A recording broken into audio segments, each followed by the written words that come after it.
Moscow, July 1980.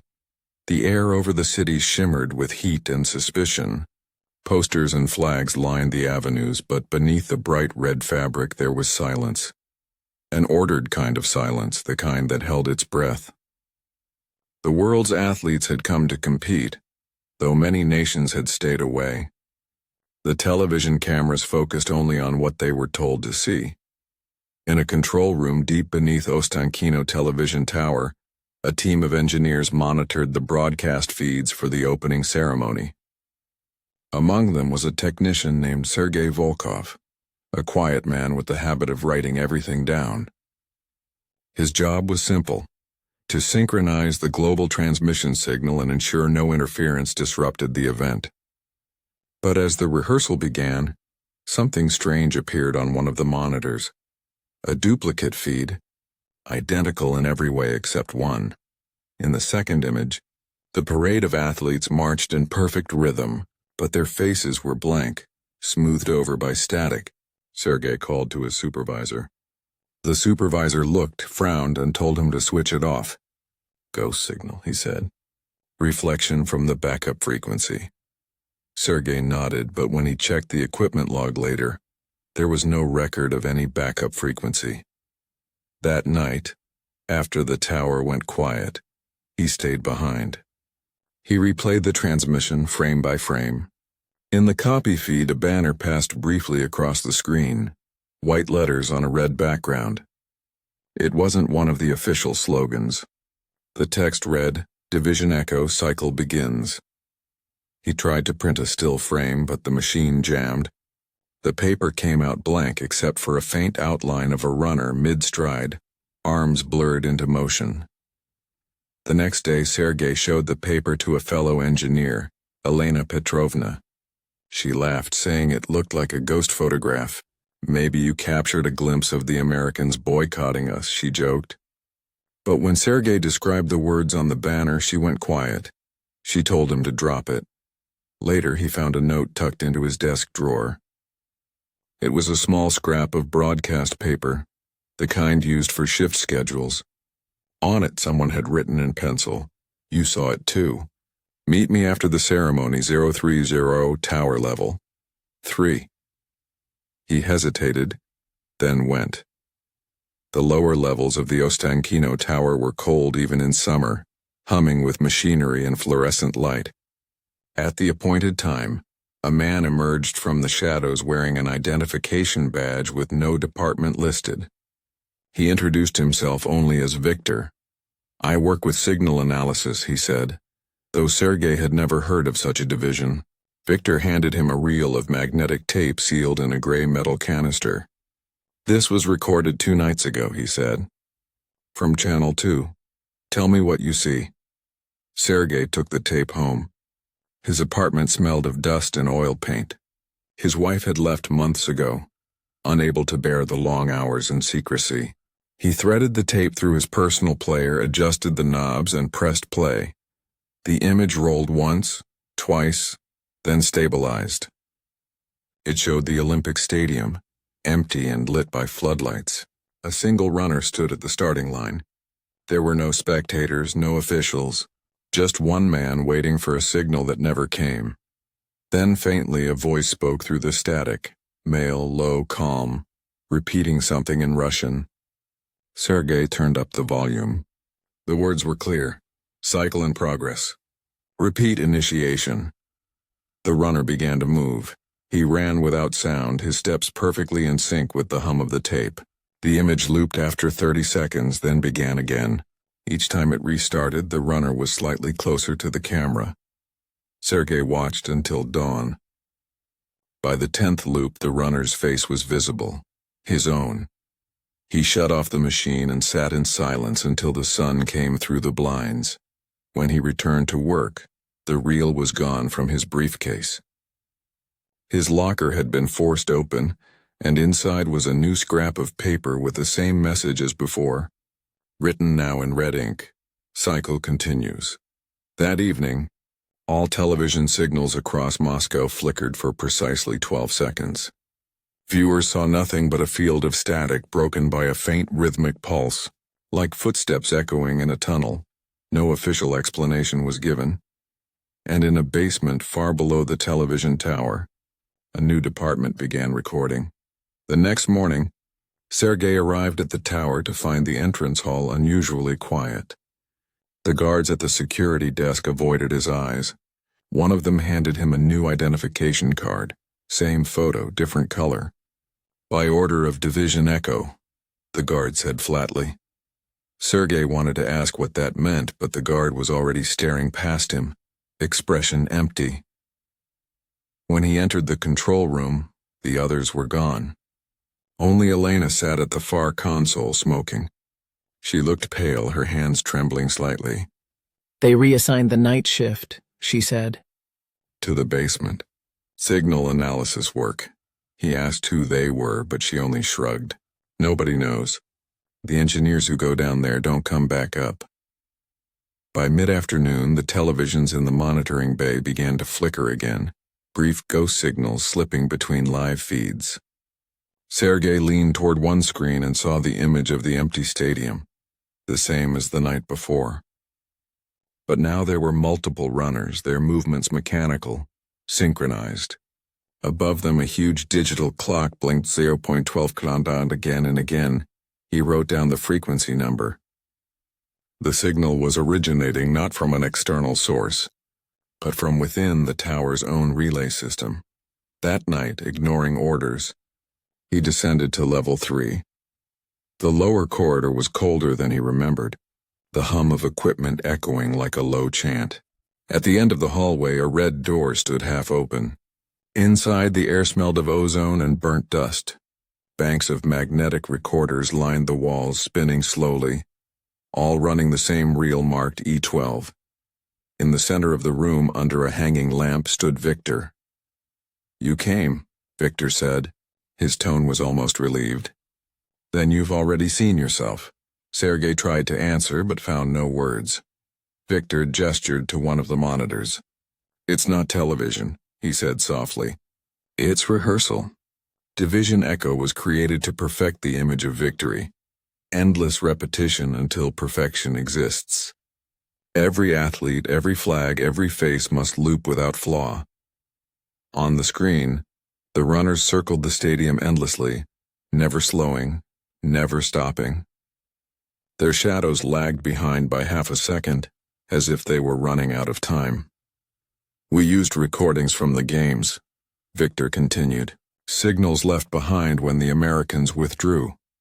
The missing frequencies, they filled themselves. Echoes running through the system. They're learning to continue." Sergei turned to him. "You mean the signal is generating new footage?" Victor nodded. "It doesn't stop anymore. It corrects itself. It remembers us." A sudden burst of static filled the room, making the monitors flare white. When the image returned, the runners were gone. Only the track remained, and in the center, a single figure stood watching, tall, still, its face hidden by distortion. The tape reels slowed to a halt. Then the voice came again, this time through the tower's intercom. "Cycle continues. Phase 2. The lights went out. When they came back on, Victor was gone. Only his identification badge lay on the floor beside the equipment, the photo burned away by heat. Sergei stumbled back to the elevator. The doors closed with a sigh, and as he rose, the walls around him vibrated with the faint, rhythmic thud of footsteps climbing the same path. When he reached the control room, Elena was waiting, pale and shaking. "They're broadcasting again," she whispered. He looked at the monitors. Channel 2 showed the stadium at night, full of light. The runners were there again, their movements smoother now, their faces less distinct. And behind them, in the shadows of the stands, hundreds of silhouettes watched in silence. 3 nights later, the Echo crossed the border. At exactly 03:12 a.m., a relay station in Helsinki recorded a phantom broadcast on the same frequency as the Olympic coverage. Technicians assumed it was leftover interference from Moscow, until the picture steadied and they realized the feed was new. The stadium lights were burning, yet the stands were empty. The track glowed faintly as though reflecting lightning. Across the screen scrolled a single line of text in Russian and English. Global transmission begins. The Finnish engineers cut the feed, but the image remained on their monitors even after power was severed. It faded only when the first morning light reached the windows. The log tape from that night was blank except for a repeating pulse on the audio channel. 12 beats. Then silence, 12 beats again. Inside the tower, Sergei watched the same signal appear on his console. Elena sat beside him, her cigarette burning down to ash. "They said it couldn't leave the country," she whispered. "It wasn't supposed to," Sergei didn't answer. On one screen, the runners moved faster than before, their bodies thinning into lines of light. In the upper corner of the picture, a new clock appeared, counting backward from 12 hours. When it reached 0, every monitor in the room went black. The following day, the ministry sent new staff to Ostankino, silent men in unmarked uniforms. They sealed level 3 and replaced the ordinary badges with silver ones engraved with a small circle and a slash through its center. Sergei was ordered to report to a new office labeled simply Signal Continuity. The room contained a single television, a microphone, and a sheet of paper bearing one sentence: "Describe what you see." When he switched on the television, the screen showed the stadium again, but now the camera faced the seats. Each row was filled with still figures like mannequins arranged in perfect symmetry. A voice from the intercom repeated the phrase, "Describe what you see." He leaned closer to the glass. One of the seated figures lifted its head. It was Victor. His lips moved soundlessly, eyes fixed on Sergei. Then the image distorted and reset. From that day on, Sergei's assignments changed. He was no longer to maintain the broadcast. He was to observe it. Each night he wrote detailed notes: temperature of the room, static patterns, brightness levels. But the instructions never explained why. Every morning the pages disappeared from his desk. Outside the tower, people began to notice anomalies. Apartment televisions flickered to life during the early hours, showing the Olympic torch burning in an empty stadium. Children complained of hearing running feet in the corridors of their buildings. Some older residents said the games had restarted, though no one could find a broadcast schedule. By the end of July, reports came from Warsaw, Prague, even East Berlin, identical signals, same imagery, same rhythm of footsteps beneath the sound. The phenomenon spread along the communication lines like electricity seeking ground. One evening, Sergei stood at the top of the tower, looking out over the city. The lights below pulsed in waves, 12 at a time, each glow answering the next. The pattern rippled outward until it vanished into the darkness beyond the ring road. He understood then that whatever division Echo had tried to contain had already rewritten the circuits themselves. The city had become part of the relay. Down in the streets, a faint chant began. Crowds gathered around shop windows where the same image played on every screen. Runners circling an unseen field, their shadows merging into one continuous line of light. The voice returned over every signal, calm and precise. Cycle expanding. "Await instruction," Sergei whispered into the microphone, the only question that came to him. "When does it end?" The reply was immediate, broadcast through every speaker in the tower and echoed by 1,000 televisions across the city. "It ends when the world runs out of viewers." Within a week, the signal had become background noise, present in every broadcast, hidden beneath news reports, music programs, even children's shows. Most people didn't notice it at first. A faint hum that lingered between words, a heartbeat pulsing at 12-beat intervals. Those who worked in transmission could hear it clearly. They began calling it the rhythm. Sergei hardly slept. His days were filled with observation logs, his nights with static and whispers. Elena avoided him now, her eyes dull from exhaustion. One evening, she handed him a folder she'd kept hidden under her coat. Inside were photographs of television screens taken across the city. Each image was slightly different, yet all showed the same thing: the stadium lights, The runners frozen mid-step, and behind them, a growing crowd of watchers whose faces blurred into a single shape. "They're multiplying," she said. "Not the runners. The audience." Sergei studied the photos. In the most recent one, taken that morning, the crowd seemed to overflow the stands. The outlines of the figures extended beyond the screen's edges, as if they were pressing against the glass. "We're not broadcasting them anymore," Elena whispered. "They're broadcasting us." That night, Sergei climbed to the tower's highest platform. Below, Moscow shimmered in silence. He held a portable receiver, tuning through the frequencies. Every station returned the same tone, the 12-beat pulse. He thought of Victor's words, the endless loop, the perfection of repetition. Somewhere, far beneath him, the machines continued to spin. He shut his eyes. For a moment, he imagined he could hear footsteps not on the ground but in the air around him, circling, climbing. When he opened them again, the city lights below pulsed in rhythm, wave after wave spreading outward. The next morning, he found Elena's desk empty. Her badge hung on the back of her chair. On her typewriter sat a single sheet of paper with 3 words typed in uneven ink. "We joined them." Security sealed her office. Sergei tried to leave the tower, but his new identification card no longer opened the doors. The guards at the exit did not seem to recognize him. "No one by that name works here," one said. Glancing at a clipboard of names that looked freshly printed, he returned to his console, turned on the monitor, and saw himself sitting there, already on the screen, watching the same image from a slightly different angle. "Describe what you see," the intercom said. He looked straight into the camera and whispered, "An echo." The static intensified, blooming into light.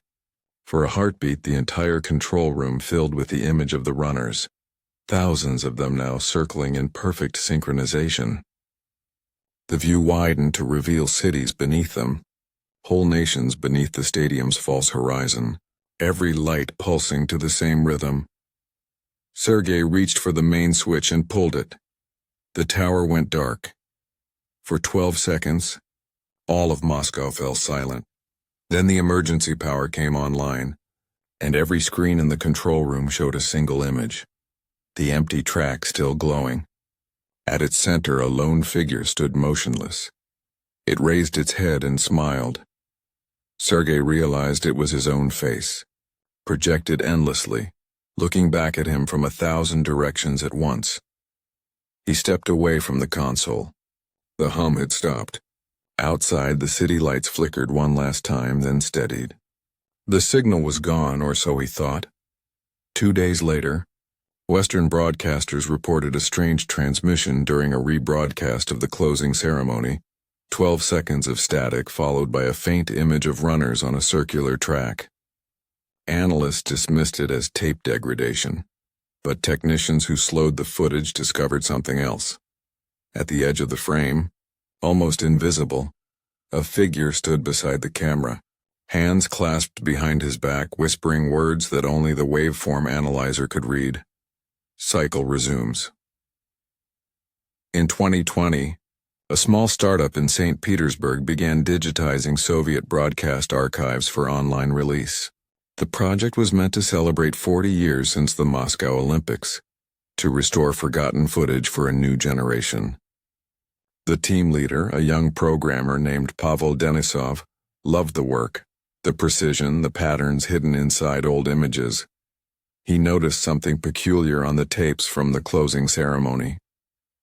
Every copy contained 12 blank seconds near the end, as if an editor had sliced a perfect circle out of the reel.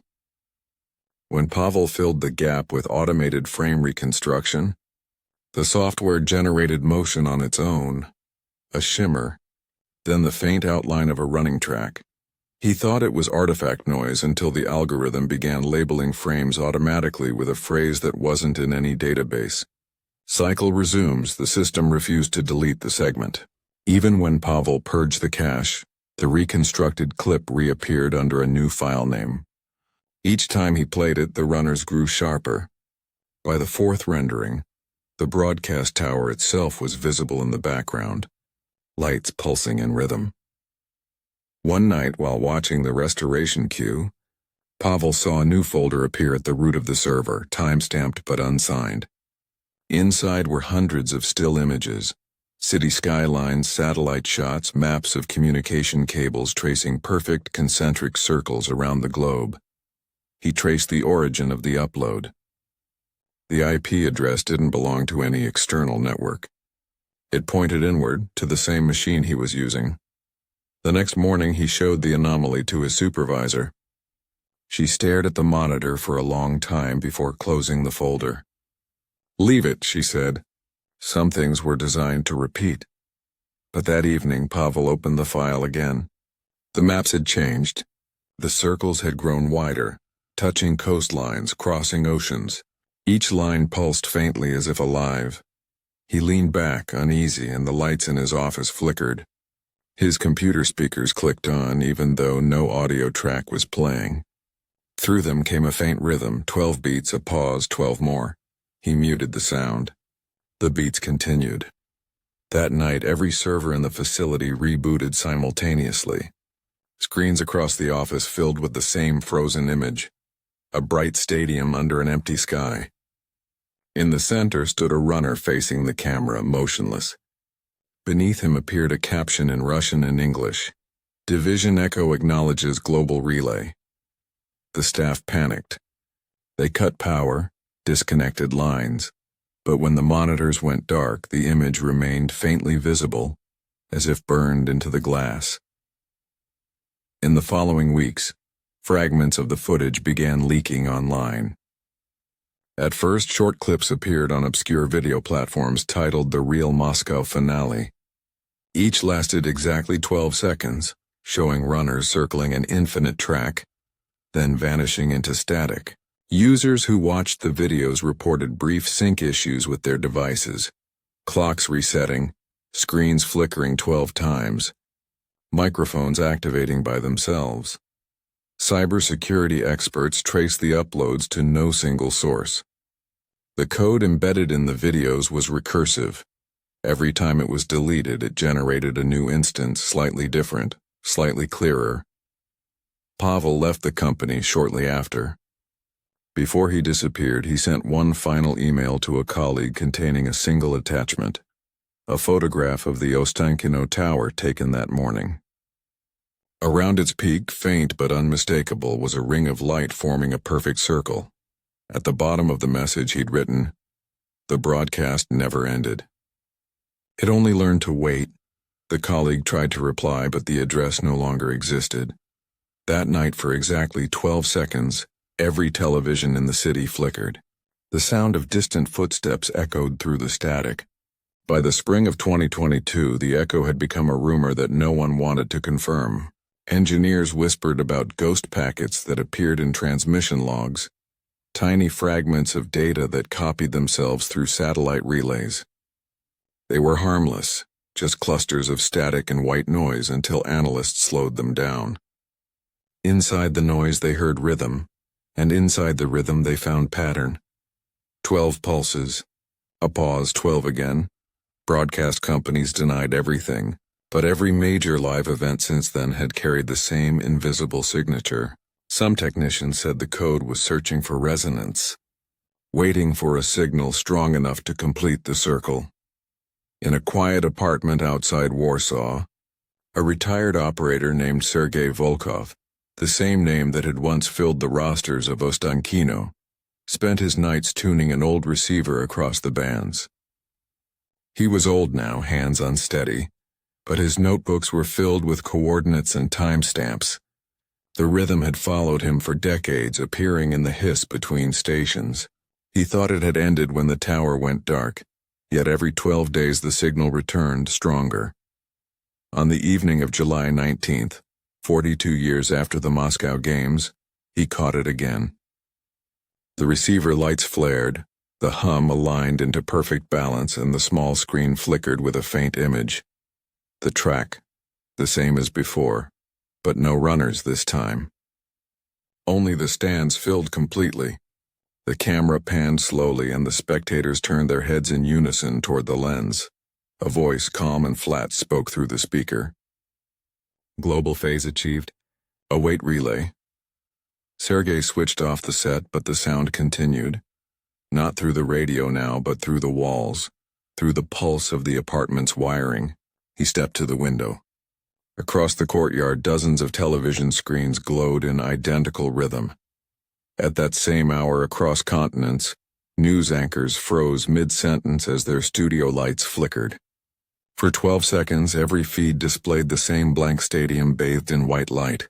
Then the signal dissolved, leaving anchors staring in confusion at silent teleprompters. Networks called it a software glitch. The viewers called it déjà vu. In the following days, anomalies multiplied. Elevator music played fragments of an unknown anthem.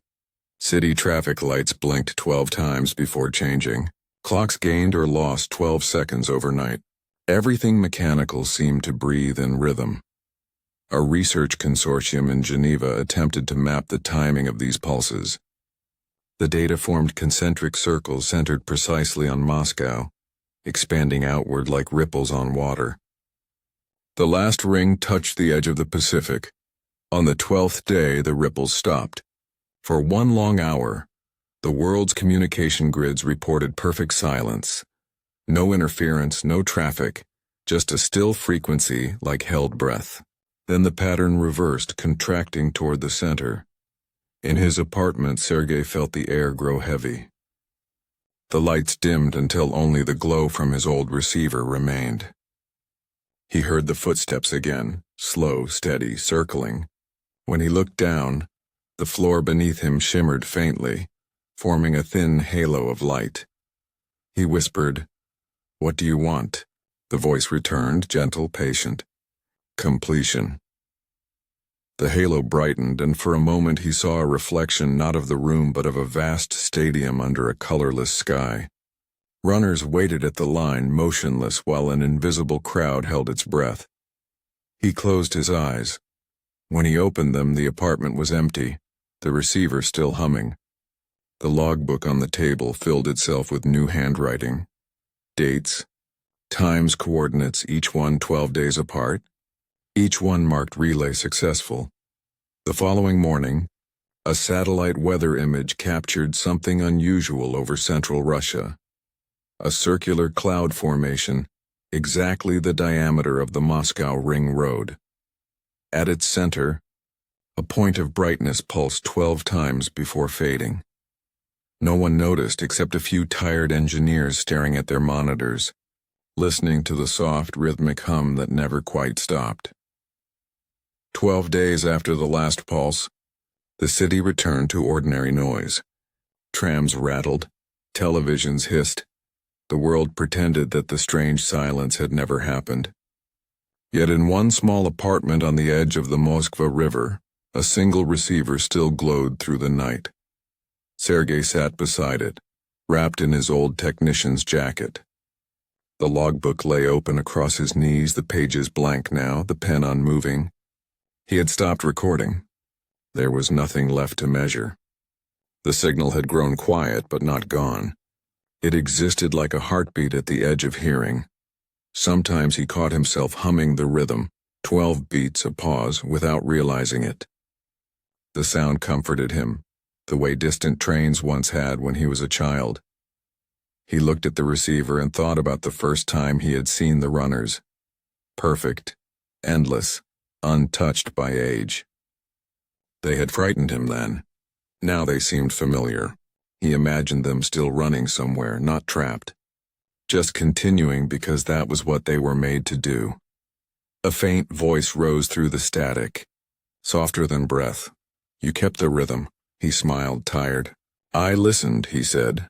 Then the cycle is complete. He expected lighter thunder, something grand, but nothing changed. The room stayed dim, filled with the smell of dust and old wires. He felt only warmth, as if someone unseen had placed a hand on his shoulder. On the table lay the silver identification badge he had worn 42 years before. Its engraved circle caught the glow from the receiver and shimmered faintly, like a tiny ring of light. He traced it with one finger, and the pulse beneath his skin matched its rhythm. Outside, dawn crept over the river. The tower rose black against the pale sky. For the first time in years, the hum inside Sergei's head stopped. He whispered to the empty room, "If they're still running, let them run free." The receiver answered with a single tone that faded slowly into silence. When the caretaker came later that morning, the apartment was quiet. The chair by the table was empty. Only the badge remained, warm to the touch, its surface etched with new words that hadn't been there before. Witness at rest. The caretaker set it back on the table. Through the window, the tower lights blinked once, 12 flashes, and went still.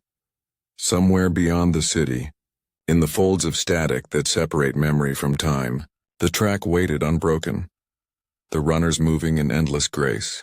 But they ran now for no one's camera, no one's command, and for the first time Sergei ran with them, not as signal, not as echo, but as himself, a single breath folded into the rhythm of the world.